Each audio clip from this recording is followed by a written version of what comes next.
નવસારીમાં smart meter અંગે ફેલાયેલી ગેરસમજો દૂર કરવા મેયર અશોકભાઈ ધોરાજીયાએ નવો આદર્શ સ્થાપિત કરતા પોતાના નિવાસસ્થાને સ્માર્ટ મીટર લગાડ્યું અને નગરજનોને અફવાઓથી દૂર રહેવા અપીલ કરી।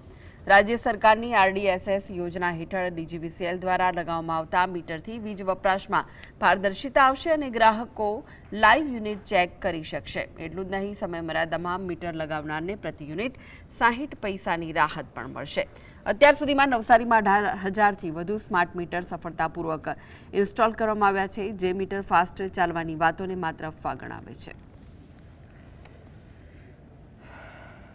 RDSSની યોજના પ્રમાણે આ મીટરમાં લોકોને ખોટી ગુમરાહ કરવાની વાત બાહ્ય લોકો કરી રહ્યા છે, પરંતુ હકીકત આવું નથી। જ્યારે લોકોની સમજમાં આવશે ત્યારે તો જરૂર લગાવશે, પણ હું એવું માનું છું કે આનાથી પારદર્શિતા આવશે। તમારા કેટલા યુનિટ વપરાય અને મીટરની કે તમારે ત્યાં પાવરની શું સ્થિતિ છે એ પણ તમે ઓનલાઈન ચેક કરી શકો એવી આમાં બધી સિસ્ટમો હોય છે।